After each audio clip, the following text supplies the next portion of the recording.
லட்சுமி, இனிமேல் நான் அந்த குடியாரன் வீட்டில் இருக்க மாட்டேன். டெய்லி குடிச்சிட்டு வந்து நம்ம முன்னாடி படுத்துக்கிட்டு புலம்புறான்.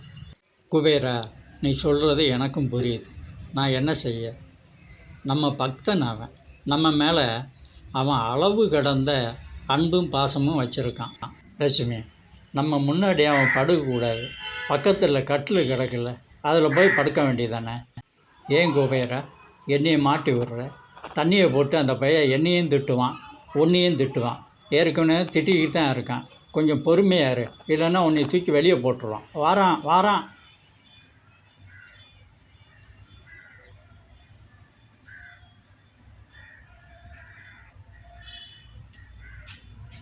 முதல்ல இந்த வீட்டுக்கு 10 லட்ச ரூபாய் செலவு பண்ணி லிஃப்ட் போட்டுற வேண்டியதான்.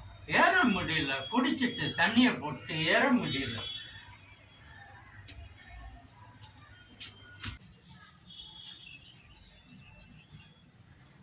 வீட்டை எந்த பையடா திறந்தான் என்னைய கேட்காம?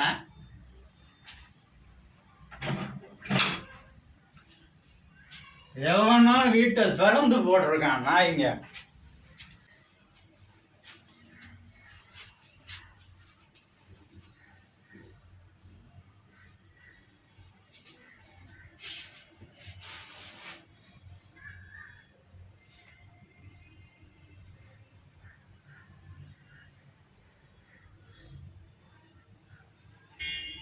லட்சுமி, எனக்கு பணத்தை அள்ளி அள்ளி கொடு.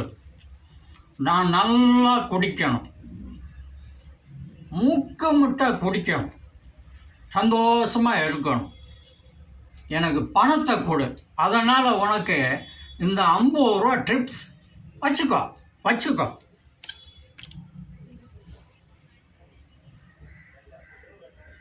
ரொம்ப நன்றி.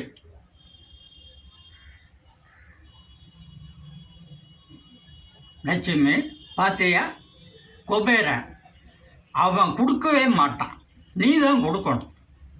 ஏன்னா நீ என் மேலே ரொம்ப அன்பு வச்சிருக்க லட்சுமி. குபேரன் அப்படி இல்லை. குபேரனுக்கு நான் காசே கொடுக்க மாட்டேன், சரியா?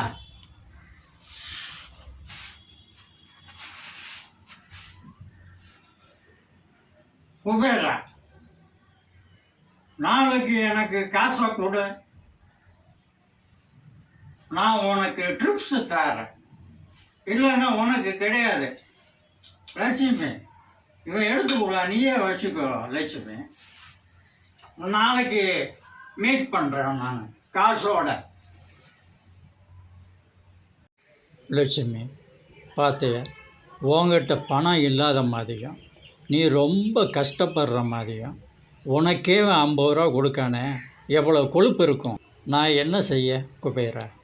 தட்டில் வைக்கிறான், காலையில் போகும்போது குடிக்கிறதுக்காக எடுத்துகிட்டு போயிடுறான், பிறகு கொண்டு வந்து வைக்கிறான். இப்படித்தானே பண்ணிக்கிட்டு இருக்கான்.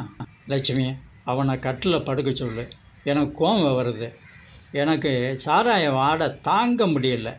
நான் சொன்னால் நம்ம 2 பேர்த்தையும் தண்ணியை போட்டு